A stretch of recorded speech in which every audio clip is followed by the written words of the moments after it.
আমি আলপনার রান্নাঘরে আমার নতুন পুরাতন সব বন্ধুদের সুস্বাগত। বন্ধুরা, এখানে দেখে বোঝাই যাচ্ছে যে আমি কটা ডিম নিয়ে নিয়েছি, আর তার সাথে আমি এই আলুগুলোও আমি সেদ্ধ করে নিয়েছি।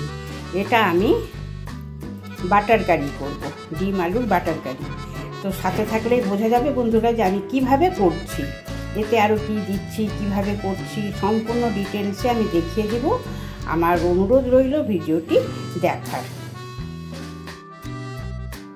এখানে আমি পেঁয়াজ, রসুন আর টমেটো কুচিয়ে নিয়েছি, আর 1 চামচ চালমগজ আর 6টা কাজু ভিজতে দিয়েছি। এগুলোকে একসাথে পেস্ট করব, আর তার সাথে দেব আমি 1 চামচ জিরে আদা লঙ্কা পেস্ট করে আমার ফ্রিজে স্টোর করা থাকে, সেখান থেকে আমি 1 চামচ দিয়ে দেব। দিয়ে মিক্সিং বলে ভালো করে পেস্ট করে নেব।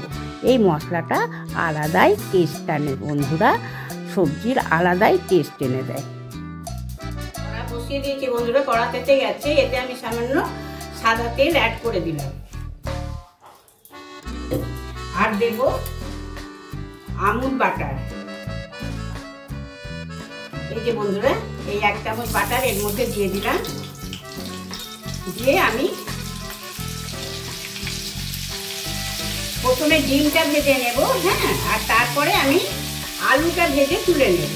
এর মধ্যে আমি সামান্য হলুদ গুঁড়ো দেব, হালকাভাবে আমি একটু এর মধ্যে হলুদ গুঁড়ো দিয়ে দিলাম, খুব বেশি না বন্ধুরা।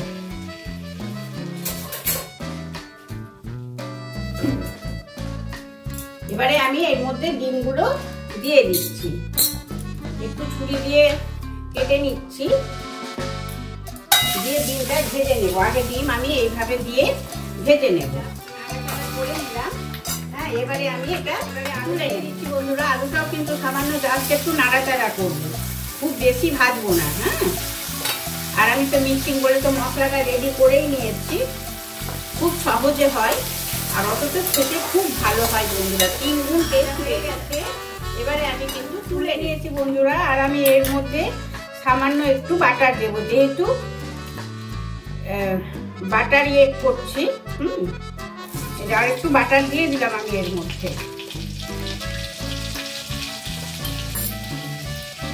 দিয়ে এখানে আমি ফোড়ন দেবো বন্ধুরা। এই যে এখানে শুকনো লঙ্কা, দারচিনি, এই যে ছোট এলাচ, লবঙ্গ, আর নিয়েছি সাদা জিরে।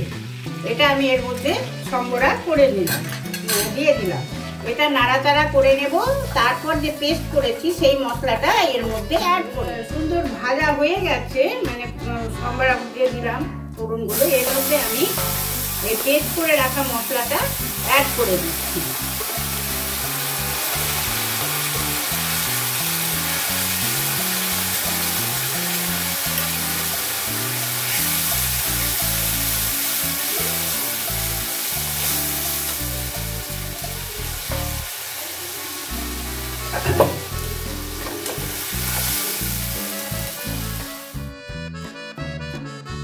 এতে আমি সামান্য লঙ্কা গুঁড়ো দিয়ে দিলাম বন্ধুরা, আর পরিমাণ মতো নুন এর মধ্যে অ্যাড করে দিলাম। আর টেস্টটাকে ব্যালেন্স করার জন্য সামান্য একটু চিনি দিয়ে দিচ্ছি। চিনিটা অপশনালি বন্ধুরা, দিতেও পারা যায়, নাও দিতে পারা যায়। আমি একটু চিনি দিয়ে দিলাম, দিয়ে ভালো করে কষিয়ে নিচ্ছি। কষা হয়ে গেছে বন্ধুরা। এই সময় আমি ডিম আলু যে ভেজে রেখেছিলাম সেটা এর মধ্যে অ্যাড করে দিচ্ছি। কষা রাখা যায়, হ্যাঁ, কিন্তু আমি এটা একটু গ্রেভি করবো, তার জন্যে আমি সামান্য গরম জল এর মধ্যে অ্যাড করব।